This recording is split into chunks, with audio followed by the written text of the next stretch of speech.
Can you hear me okay?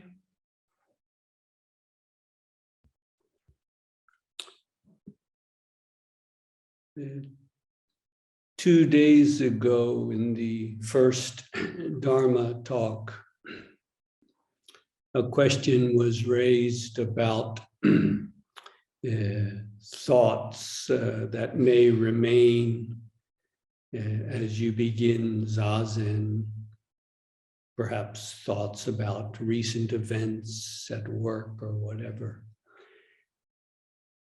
And the question was, as I had mentioned, hindrances, if the practice is true and proper in accord with the Dharma, these hindrances themselves can become opportunities, openings, rather than something that gets in the way of our practice. I trust you can now see from your own experience over the last few days that in time, yes, it does take time, but through proper and patient, humble practice, those discursive thoughts dissolve of their own accord. If not, see what you're doing wrong and correct it. To be quite blunt, finally, what do you have to do with those thoughts and or feelings that may arise in your practice? Again, to be blunt, I would say, not a thing, not one thing. Of course, you don't embrace them and go along with them, but you don't need to push them away, deny, reject, or suppress them either. In a sense, this is also playing into them, following along, perhaps in a negative way. You don't need to do anything with those apparently hindering thoughts and feelings. If you simply return right here to what is underfoot immediately, to the direct, immediate practice, for example, through the breath itself, not the thought of the breath, but the breath itself. Those thoughts and feelings that may even seem to be attacking you, they just lose their power. If this is not what is going on, and again, it can take some time, usually a day or two, if they're not dissolving of their own accord, see what you're doing wrong. See how you are feeding them. Perhaps you're not conscious of it. You're not fully aware of what you're doing, but you must be in some way feeding them. And again, trying to reject them or push them away is also a way of feeding them. So you need to see what your mind is doing. And if the practice is correct, in time, most people it takes a day or 2 or 3 at the most of sustained practice. And you can see they dissolve of their own accord. Again, if not, see what you're doing wrong and correct it. To put this in a clearer perspective, there was a Chinese monk of the 9th century, Chinese pronunciation, Yangshan. And he asked his teacher, quote, "How long have you been without defiling thoughts and emotions?" A similar expression to what I mentioned before about the defiling or discursive or delusive thoughts and emotions hidden in lotus, in the lotus threads. So now the question, very practical, the monk disciple is asking his teacher in all frankness and honesty, how long have you been without any defiling thoughts and emotions? How long has it been since those discursive, delusive thoughts and emotions disappeared? His teacher, named Guishan in Chinese, how did Guishan respond to this?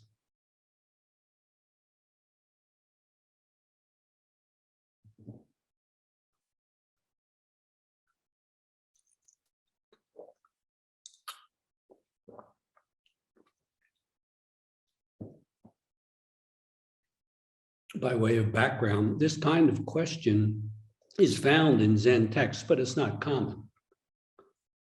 It's actually asking, in a sense, in a very traditional Buddhist way, about the removal, the complete removal of any kind of delusions, any kind of hindrances, any kind of defilements, thoughts and emotion.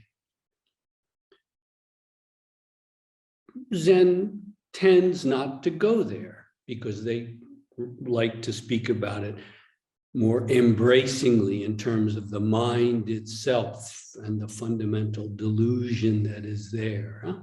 Perhaps what's called the non-duality between defilement and awakening. But here the question is quite clear and quite explicit. Teacher, how long have you been without any delusion? How did the teacher Guishan respond? He said, 7 years. Hakuin mentions this. It's also mentioned as a koan in the collection called Entangling Vines, the Shumon Kattoshu in Japanese. Let us look for a moment at this important exchange and also at these two Chinese monks, the monk Yanshan and his teacher Guishan, who responded 7 years. They were so important that these two, Guishan and Yanshan, came to be known as one of the 5 Zen houses or Zen styles of classic Chan, Chinese Zen. By the way, they lived at the same time as Lin Chi or Rinzai, the father of Rinzai Zen, another one of these important 5 houses or schools. But this style or school that developed between Guishan, the master, and his disciple Yanshan, is said to be friendly and informal, like father and son. There is such a Zen style.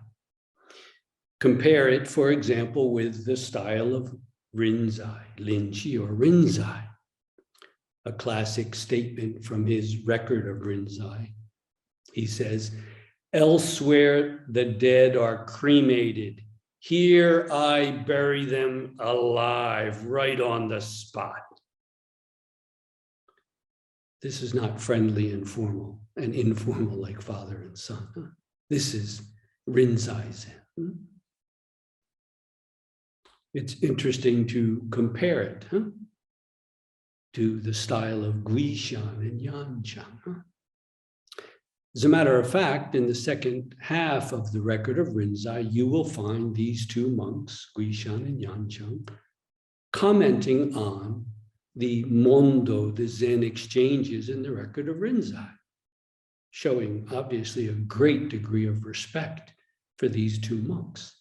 They're the ones that get a place in actually commenting, almost making fun of sometimes Rinzai. They also mention what eventually came to be called the capping phrases in the Zen koan practice. For example, one classic phrase, again, this is mentioned in the record of Rinzai, but it's actually put in the mouth of Guishan. He says, have a child and you understand a father's love.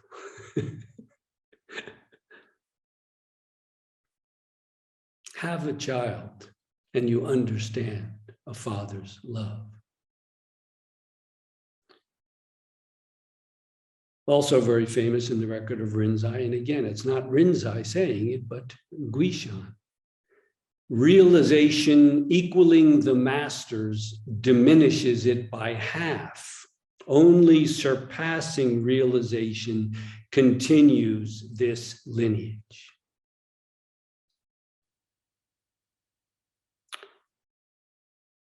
Guishan wrote a kind of a poetic statement called his admonitions, warnings or admonitions. It's the first Zen text published in Japan. And it includes one of the most, perhaps the most famous statement, inquire exhaustively into the Dharma principle. Take awakening as your standard, end quote. The second half, take awakening as your standard, is often used, for example, by Dahui or Dae, who developed the introspecting, looking into the koan Zen practice. Notice he's not saying take sitting practice, zazen, as your standard, but awakening itself as your standard. This master, Guishan, is also the monk who kicked over the water pitcher and thus became abbot of a monastery. You may have read about this in the Mumon Kan, or Gateless Barrier, case 40.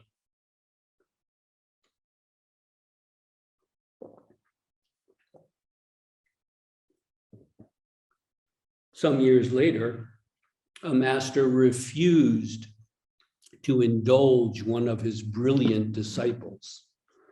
Eventually, that disciple was deeply awakened when stone struck bamboo. The master was Guishan. Enough said.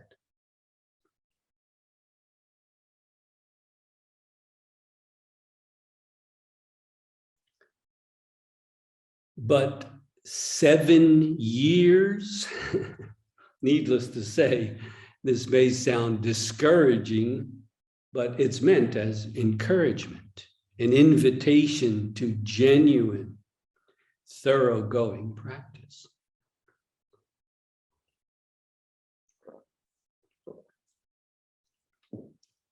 Let us look again at that 7 years. There are a couple of versions of this mondo or exchange between the monk Yanshan and the master Guishan.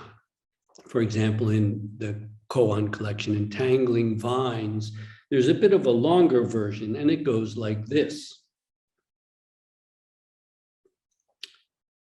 Guishan, the master, is asking, okay, Guishan, quote, he's asking his monk disciple, Yanshan, how long have you been without defiling thoughts and emotions? The disciple Yanshan didn't answer, it says, but instead asked Guishan, how many years has it been for you? The master Guishan then says, already 7 years since this old monk, referring to himself, already 7 years since this old monk ended it. And you? The monk Yanshan, with me, it still needs settling. It's difficult to translate. In other words, there's still something unruly. There's still some refining necessary.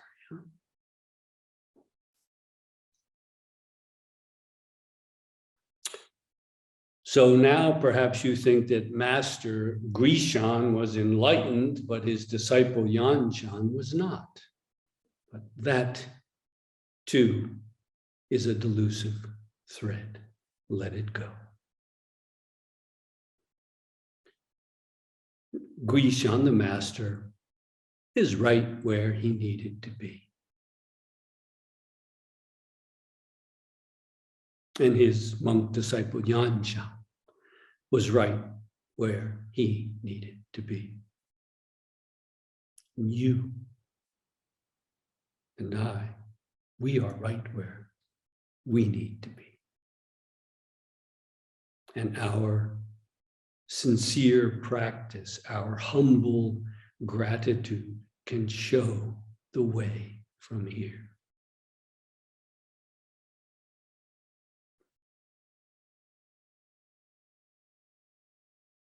As mentioned 2 days ago, Hakuin, the Japanese Zen master, Hakuin, summed up the essential point of real practice by saying, the Mu Koan is one method that cuts through the subtle roots of birth and death. Gnaw on it, Hakuin says. Chew it to pieces until you chew right through the root of life. Finish dying, then come back to life. Don't wait till you're old and tears of regret are streaming down your cheeks, Hakuin concludes.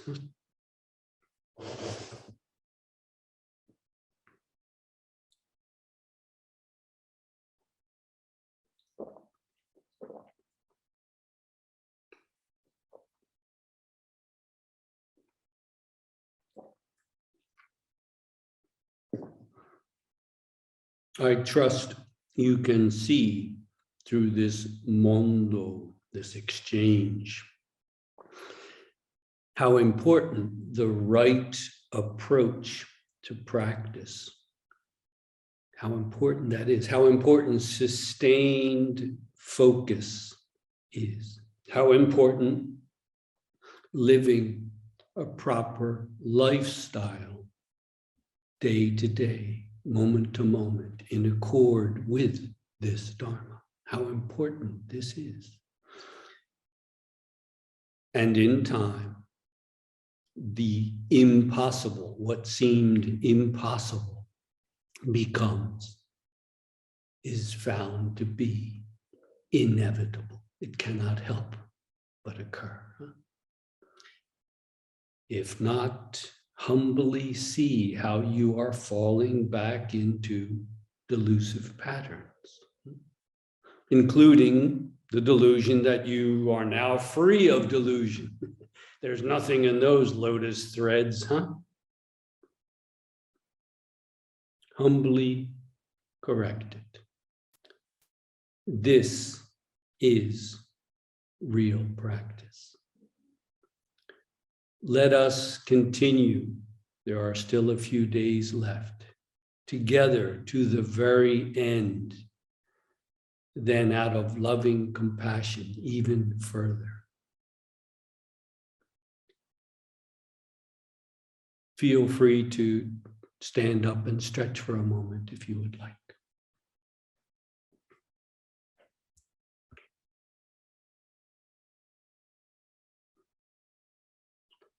I would like to leave plenty of time for questions and concerns from out of the practice, but let me touch on one more point, which can be really helpful in the middle of a retreat.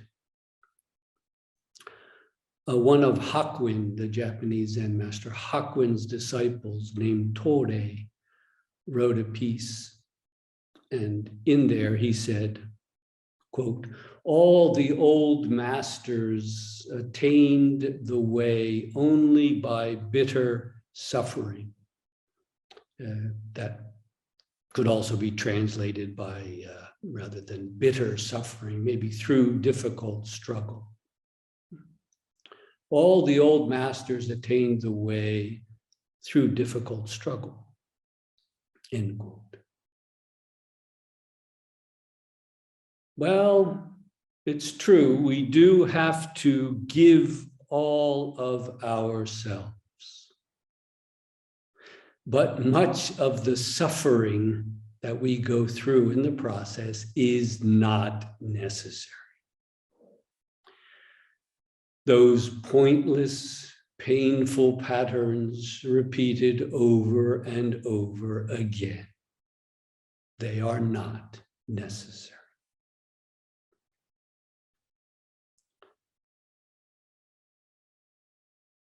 I still have an American passport, so you will excuse me for quoting Henry David Thoreau, one of our greats. In the opening chapter of Walden, he wrote, quote, "The mass of men," that means all of us, "the mass of men lead lives of quiet desperation," end quote. Again, the mass of men lead lives of quiet desperation, end quote. And I reckon for any genuine spiritual path, a kind of desperation is needed. Why would you begin on the path without it? But it needs to be a healthy despair, an honest anguish that calls naturally from the depths of our being, that reveals the self-deception underneath, the deceit, the duplicity of the ego self. This can give the needed impulse to realize, to fulfill the practice, not just to desire it. Mere desire is not enough. If it remains something merely desirable, a possibility, well, then face it. It is impossible. And your wavering mind, has made it so.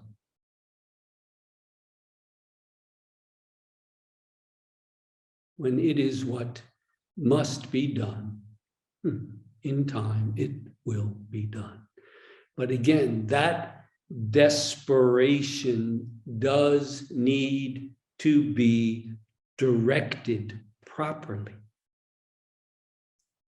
It can't be forced, nor should it be borrowed or imitated. This is the importance of deepening and sustaining samadhi, that concentrated oneness, with patience and humility. To, as Hakuin puts it, finish dying and come back to life, ready for a lifetime of maturing practice.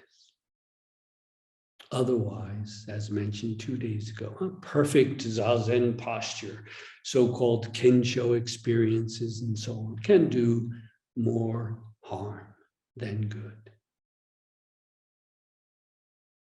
Please beware. You have everything that you need. Use it well. If anyone has a question or concern from out of the practice, please speak up for the benefit of all. Thank you for listening so intently.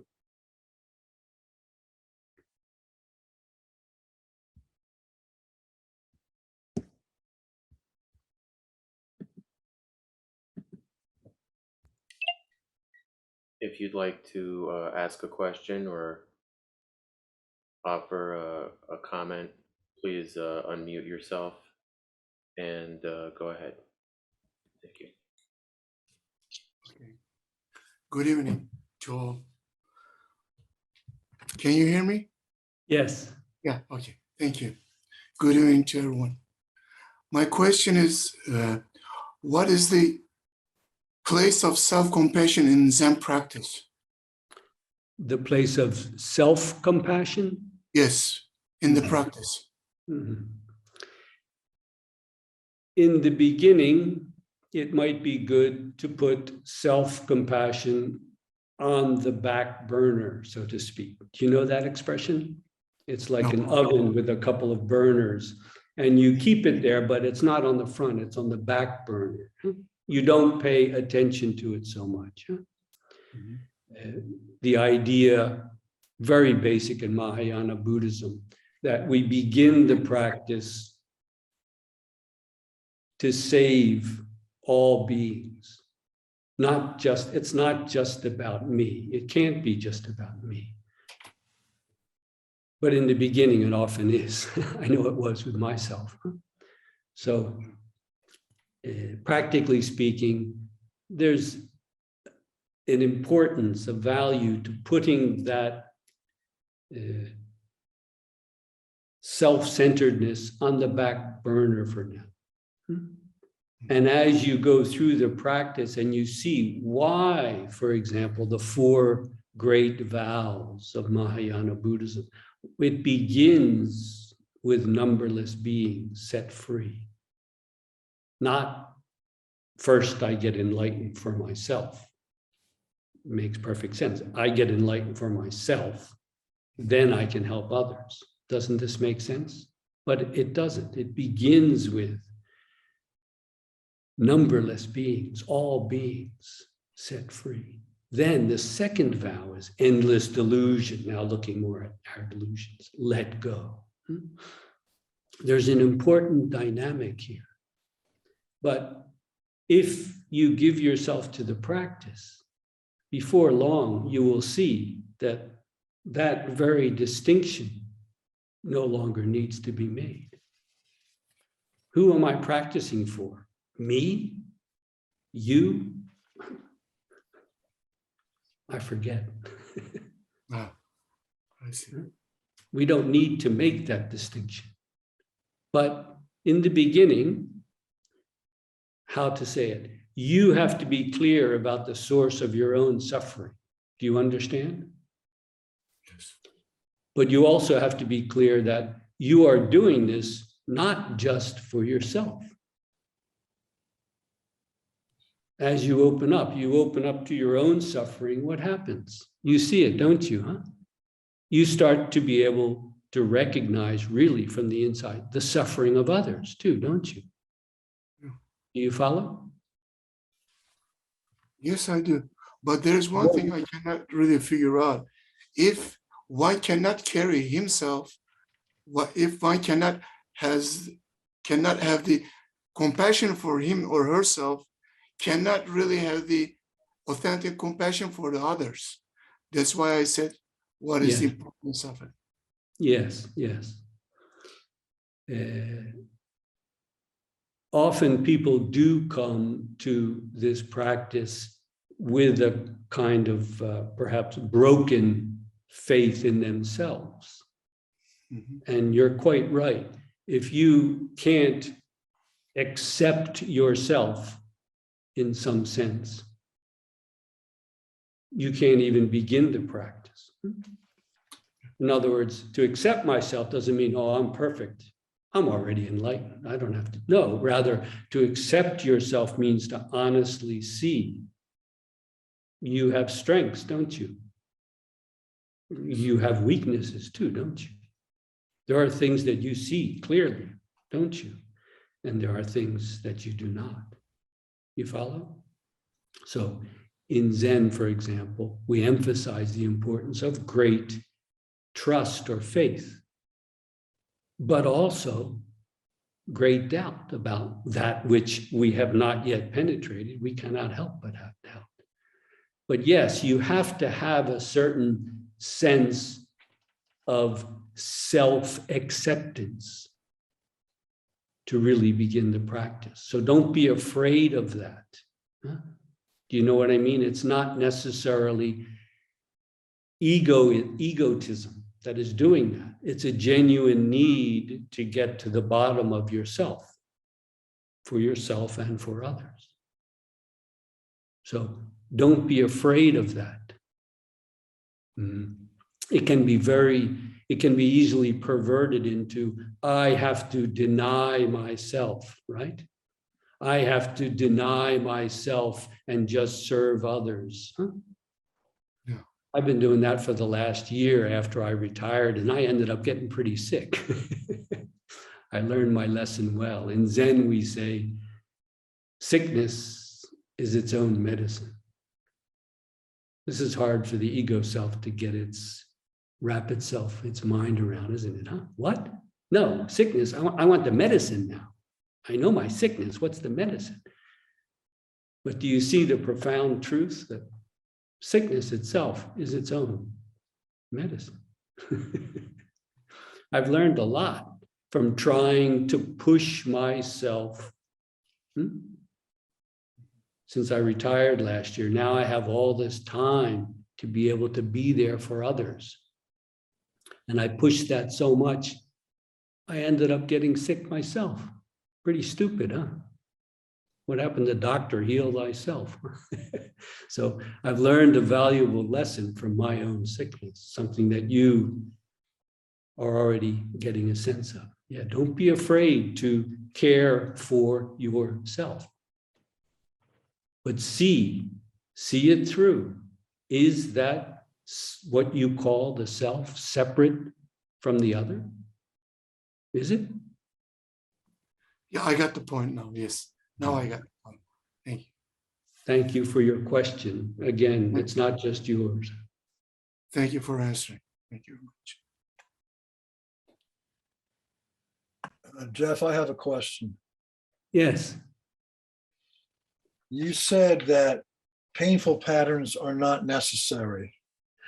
And I want to ask you, if you find that the same painful patterns keep coming up over and over and over again for a long period of time, that means that you are doing something wrong. Is that what you're saying? Or not? Yes. Yes. You're doing something wrong in the sense that you are continuing to follow out these non-productive, non-helpful, painful, bitter patterns, right? Yeah. And you may not be able to see how it is actually playing itself out. You just find yourself all of a sudden in the middle of the pattern, don't you? Yeah. You follow, by the time you recognize it, you say, I'm already 3 miles down the road here. And I've been here 1,000 times before, and I know it doesn't go anywhere. Right. But the mind doesn't know what else to do. At least you're familiar with this, aren't you? It doesn't really solve anything, and you're not really happy with it, but at least you know you're familiar with it, huh? And that's what the mind will do. It will recreate that scenario. Sound familiar? Over and over and over again, even though you may be sick and tired of it. It doesn't know what else to do.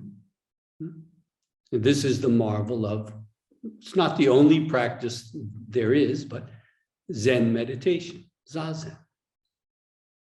Because it's just very simply disconnecting that whole thing, refusing to go down that dead end again.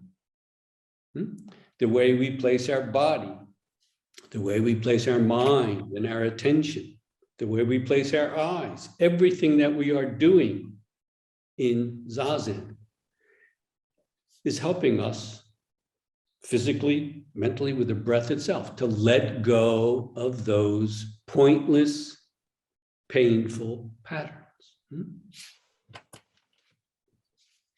And yes, especially in the beginning, it's hard work. I struggled with it for a long time. I thought at one point I would never get out of it. Just impossible. If I didn't choose one delusion, I would go for another one. But if you give yourself patiently and humbly to the practice, you can see something starts to open up. Something starts to dislodge. You're familiar with this, aren't you? Yes. Alan? Yes, okay.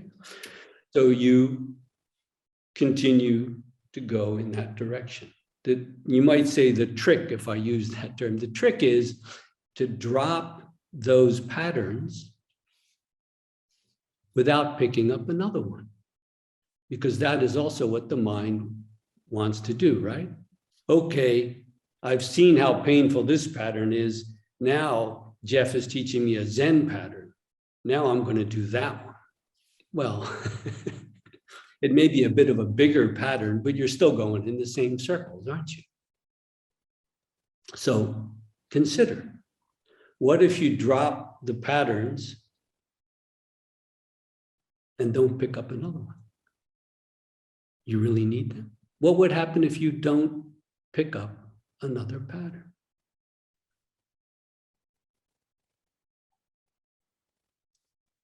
I But dare you. that's a choice. It's a choice that you're making. In a sense, yes, but it's often not conscious, is it? Okay. That's the right. It's already done. It's done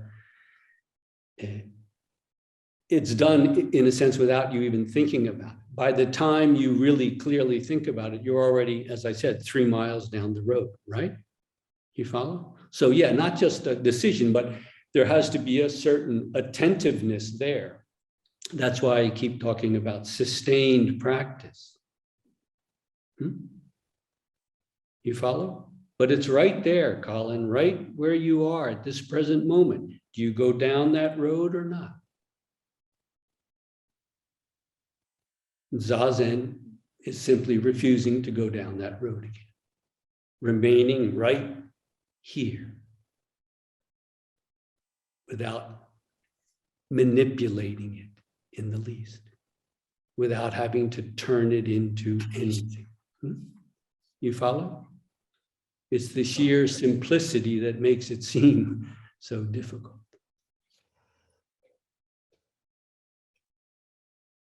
You want to say anything else, Colin? Again, this is not just your concern.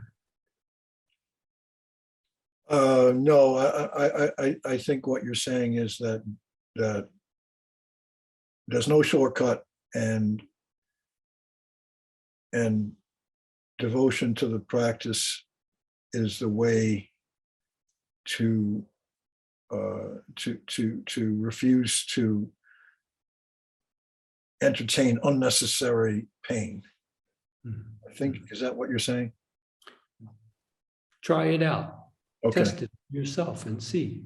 Okay. You Yes. already know what going down those painful roads is like, don't you? Yes. Okay. So now, when that starts to happen, simply bring the mind back with the breath and with the attention. Where? Right here, right here, right here, right here. And then you'll start to see, I don't need to go down that road or any road. I don't need to do that. It's only the mind's inherent unsteadiness, wavering, that makes it constant, right? I've got to get away from this or get closer to that, right? Get away from what I dislike and get closer to what I like. It's a constant dis-ease, isn't it? And you don't put an end to it by following one more road. It just extends the disease. Zazen is stopping the whole thing and then seeing what's there. And when you really see that, you don't go chasing again. Thank you for your question, Colin. Thank you, Jeff.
If there are no more questions or comments, Milan, would you like to take a 15-minute break and then tomorrow be back? I'll be back for one-on-one and the following day for the third and final Dharma talk. Good?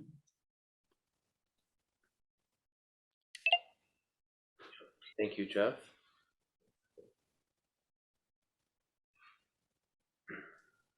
We'll take a 15-minute break and meet at noon New York time for London.